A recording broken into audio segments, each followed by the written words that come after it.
Hello guys, mag-prepare ta sa aton nga lutoon karon guys. Amo niya ang pagkaon diri sa Middle East guys. Ni, isod ning kusinera ta guys, iba. Hindi lang kusinera guys, all around pa. Pero at least guys, may trabaho kaysa wala, di ba guys? Pamilya natin umaasa sa Pilipinas. Umaasa ng padala. Nabubuhay natin ng maayos yung pamilya natin. Sa ganitong trabaho. Diba guys na? Ayan. At least marangal guys. Pero sa totoo lang guys, mga OFW, wag ka sa marangal. Wag ka sa marangal. Mga marangal guys.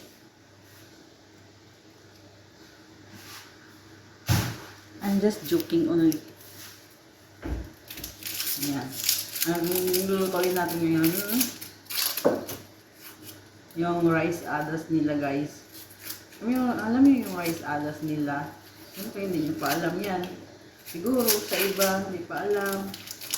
Ang iba siyempre yung maraming mga taga Middle East. Yung mga taga Middle East lang ang nakakaalam.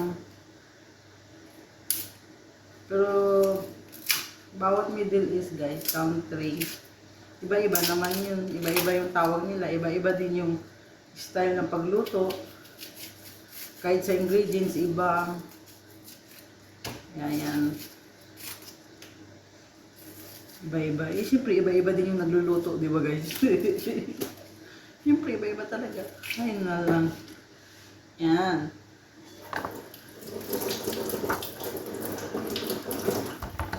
Ito guys, nag-blend na ako ng tomato. Yung kamatis, binilend ko kasi ito yung sauce niya. Lulutuin ko mamaya yung sauce niya. Ganito ang rice adas guys. Ito yung rice. Hinugasan ko na siya. Yan, tingnan mo. Hinugasan ko na siya. So, ay. Oh, ayan, galit na yung ano ko. Ayan. Kailangan mo munang ibabad sa tubig. Kailangan malinis yan yung paghugas guys. Ilang beses mo yung hugasan. Dapat yung tubig malinaw bago mo tigilan sa paghugas. Ganun sila dito guys. Simple lang yan guys. Pero alam nyo, masarap yan. Isa yan sa mga paborito kong pagkain dito. Kasi gusto ko talaga siya. Kasama na yung sauce nila. Yung tawag na sauce. Sauce nila is yung dakos. Ang tawag dito, dakos. Ang sarap guys. Ayun. Nagligpit na kasi ako kasi uuwi kasi kami ngayon. Mamaya uuwi kami after lunch. Kasi nandito lang kami sa tinatawag nila na farmhouse. Yan, tuwing weekend guys, dito kami. May mais ba ito? Dadalhin ko na sa bahay. Dadalhin ko na lang lutuin. Hindi namin naluto kagabi. Kasi sobrang lamig. Pumasok sila agad. Ang lamig dito guys ngayon. Pero nakasimple lang tayo ngayon. Kasi nasa loob tayo ng bahay. Hindi masyadong malamig. So, at saka may araw pa. Mamaya pa yung giginawin kapag nasa labas ka ng bahay. Tapos, yung gabi na. Ayan. Kasi,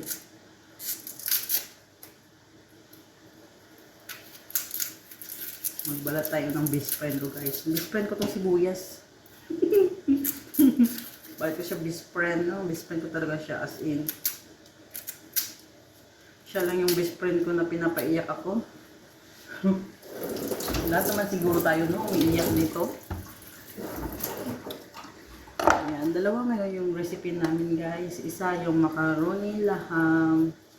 Yan, yung tinatawag. Macaroni siya guys, pero yung parang spaghetti sa atin sa Pilipinas. Kaya lang, ganito yung gawa. Agad dito, ganito. Yung macaroni na ginagamit namin, yung maliliit. Yung pang ano natin. Yung pang, ano tawag na natin doon sa Pilipinas,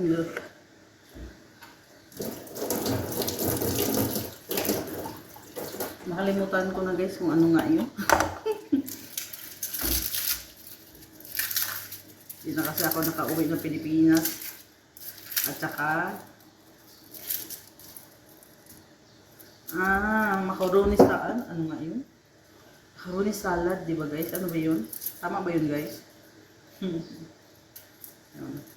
Tapos yan siya guys sa spaghetti, syempre yung giniling, pero sa atin giniling na karne baboy o giniling na baka, pero dito guys giniling ng karnero, yung karop tawag nila, laham na karne. Yan sila dito guys. Kaya dalawang recipe natin ngayon. Kasi, bakit dalawa? Kasi, may anak sila na hindi kumakain ng macaroni. So, kaya gusto niya yung rice adas. Kaya, dalawa talaga yung lutuin. At saka ako, hindi rin ako kumakain ng macaroni nila. Kasi hindi ako kumakain ng karne ng laham. Hindi ako kumakain ng karning laham dito guys. Hindi ko pa siya na anong lasa ng karnero. Hindi ko pa alam. Yan, diba? Ganyan lang yan, ganyan yung mga ginagawa ng mga kusinera dito sa Middle East, guys. Simple lang. Mamaya, maghugas tayo ng mga malalaking kaldero, ganun lang. Pero depende yun sa bahay, guys. Merong bahay na marami kayong lulutuin sa isang kainan. Yun. Dapat, ang trabaho mo na yung kusinera lang talaga. Pero yung maliit lang na bahay, tapos maliit lang na member ng family. Yun, all around ka. Kasi minsan lang yung luto. Nagluluto lang ako dito guys pag nandito kami sa farm. Pero mamaya kasama ko yung madam ko sa pagluto. Hindi naman ako nag-iisa. Siyempre mayroon chip. Sa restaurant nga mayroon chip eh. Ano? Diba guys, no? Yeah. Pero yung mga kusinera talaga, na kusinera lang talaga dito sa Middle East, yung trabaho nila, yun. Ang dami yung nilang niluluto taga-araw. Niluluto yun sila ng breakfast, lunch, and dinner. Tapos, hindi lang isang putahe. Ibang-ibang putahe pa yan. Depende pa yan sa order ng bawat pamilya. Ganun ang kusinera dito. Kaya marami kang hugasin. Marami ka rin hugasin na kaldero. Yun, ganun lang. Kaya sa gusto mag-apply na mag-abroad na kusinera, kailangan yung kamay mo ay hindi masilan. Hindi masilan sa sabon. Kasi babad ka talaga sa hugas. Kasi magluluto ka na, maghuhugas ka pa ng pinaglutuan mo. Pagkatapos, ikaw pa maghugas ng pinagkainan nila. Yun lang, kasimple. Kaya sa magbabalak mag-abroad dyan, na magkusinera, para sa akin guys, kung papapiliin talaga ako ng trabaho, gusto ko maging kusinera kaysa magbantay bata. Kapagod magbantay bata, tapos sige pa kayo alis. And then gabi na kayo umuwi. Ang kusinera kasi, pag gusto nila kumain, yun. Luto ka. Kung ano yung gusto nila. Pero kung may time kasi na hindi sila kakain, ayaw nila kumain, hindi sila paluto, di-break mo. Diba? Pahinga mo. Ganun lang yan. Uy! Kainis naman tong ano dito. Masyadong friendly. Hindi takot sa tao. Yung ano nga, ang tawag sa atin yung langaw. Langaw ba yun? Dito, tawag sa kanila dito, dabana. Dabana, dabana.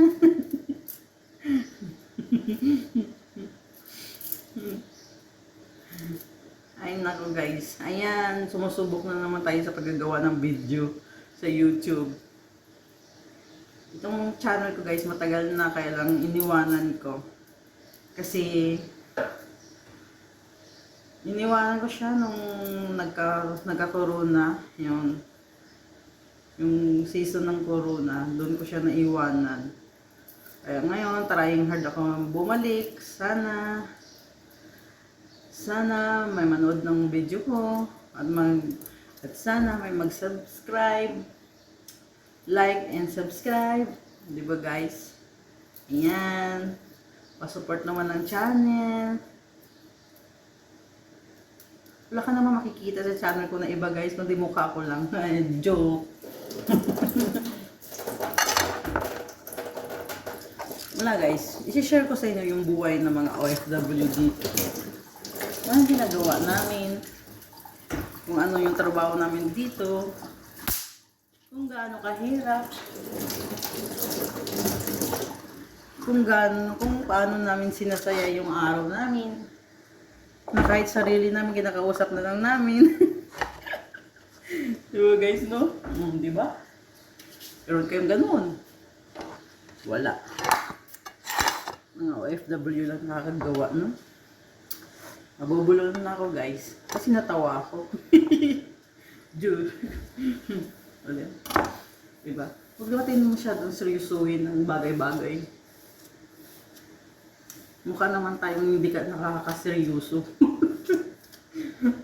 Kaya, guys, no? Joke lang guys, ha? Pero kung tutuhanin nyo, it's not a joke. Totoo talaga. Ayan guys, i-slice ko na tong best friend ko. Sana naman, wag niya akong pahaluhain. Itong best friend ko talaga, mas ano pa sa juwa eh. Ito pa yung nagpapaiyak sa akin kaysa sa juwa eh. Isa din na ayaw ko lang din sa pagluluto. Itong best friend ko, naiiyak talaga ako dito. Minsan, pag maganda naman yung mood niya, ayaw niya akong paiyakin. Hindi ko alam kung bakit. Pero lagi talaga pag nagluluto ako at saka magkikita kami nito, naiyak talaga ako. Ngayon, iwan ko kung maiyak ako guys, ha? Ano ba sikreto nito guys para hindi maiyak? Sa mga may alam dyan at makapanood nito, comment naman ng sikreto dyan kung anong gagawin ko para hindi ako maiyak nitong best friend ko na sibuyas. Kasi tuwing mag-slice ako nito, iyak talaga ako. Yan, ma-update na yung mata ko guys. Nagsisimula na siya.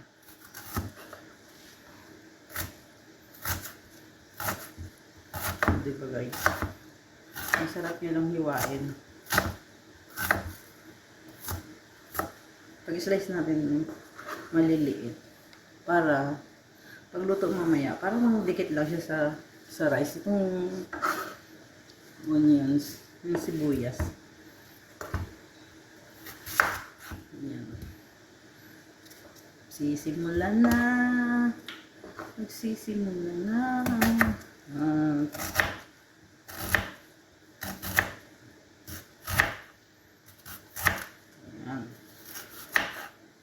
Naiyak na ako guys. Magsisimula na yung iyakan. Hanggang sa dulo. Hanggang sa dulo ng mundo. Ayan guys. Diba? Ayan, at least manood kayo sa video ko. Mairita man kayo, mainis o matawa. Itsura pa lang, natatawa ka na eh, no? Guys na, ayan. Pinapaiyak niya na talaga ako. Wala talagang excuse to. Gusto niya talaga ako paiyakin. Malaki siguro. Malaki kasi talaga yung mata ko. Kaya mabilis umiyak. Di ba guys na? Ganun siguro yun. Ay kasi mata mo. Kaya yan, naiyak ka. Yan, naiyak na tayo guys. Bakit kaya ganito siya? Ayan.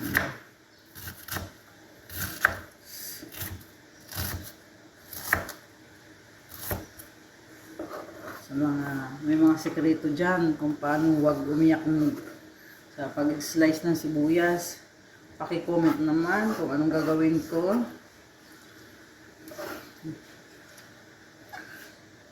Hanggang dito lang muna tayo guys kasi naiyak na ako. Bye! Thank you for watching!